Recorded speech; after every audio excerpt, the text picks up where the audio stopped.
आपल्या याच्यामध्ये बघा महाडिस्कॉम जसं आपल्याला वीज पुरवठा करते ना, तर म्हणजे काही अडचणीमध्ये कधी आपल्याला पावसाळ्यात अडचणी येतात खूप साऱ्या, म्हणजे कधी पोल पडणं, तर मग आपण शेतकऱ्यासाठी वीज प्रोव्हाइड करू शकत नाही टायमावर. आणि शेतीसाठी कसं म्हणजे वीज लागते ना आपल्याला पाणी पुरवठा करण्यासाठी, तर तसंच मग सरकारी की नाही एक सोलार म्हणून आपलं योजना सुरू केलेली आहे. हां, अशा खूप साऱ्या आधीपासून योजना सुरू केलेल्या आहेत. तर 2019ला बघा मुख्यमंत्री योजना सुरू केली देवेंद्र फडणवीसनी.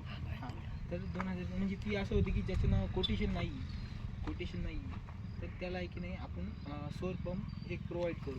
आणि त्याच्यावर 95% सबसिडी ऑफ होती, म्हणजे आपल्याला फक्त 5% पैसे भरायचे होते सबसिडीसाठी. हां, 5% भरायचे होते आणि 95% आपल्याला सरकार वापस देणार होती आणि सोलार प्रोव्हाइड करणार होती. आणि आता बघा तुम्ही आता पण सध्या अप्लाय करू शकता कुसुम योजनाचं.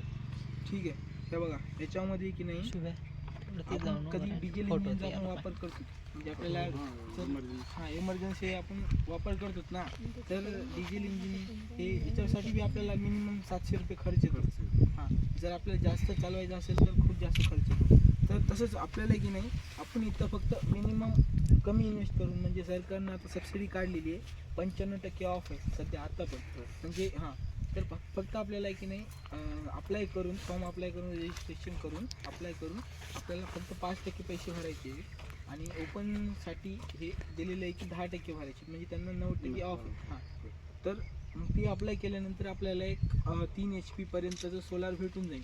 त्यासंग पंप आणणं आपल्या इथं कसं फिटिंग वगैरे सगळं करून देणार. फक्त आपल्यापाशी वॉटर सोर्स म्हणजे अवेलेबल पाहिजे, म्हणजे जसं विहीर बोरवेल असं पाहिजे अवेलेबल. आणि हे म्हणजे घरामध्ये मेंबर किती ज्याचं नाव कोटेशन नाही आहे, आता ही कुसुम योजना त्याला पण चालेल.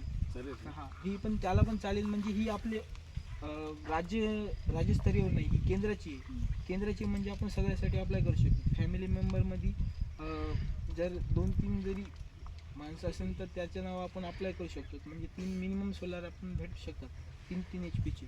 आणि बघा मागच्या वेळेस की नाही सरकारनं, आता तुम्ही जसं म्हणले ना कोटेशन, आपल्याला कधी वीज पुरवठा होत नाही, वीज पुरवठा हा कधी अडचण येते, तर मग महाडिस्कॉमनी महाडिस्कॉमनी 20 दिवसासाठी एक ऑफर काढली होती की ज्याला वीज पुरवठा होत नाही त्यांनी काय करायचं, कोटेशन भरायचं आणि त्याला आपण 5 HP सोलार देणार आणि त्याच्यावर फक्त कोटेशनचे पैसे भरायचे आहेत आपल्याला. म्हणजे आपण असं पण वीज बिल भरतो ना, फक्त तेवढंच भरायचं होतं आणि 5 HP सोलार आपल्याला महाडिस्कॉम देणार होती.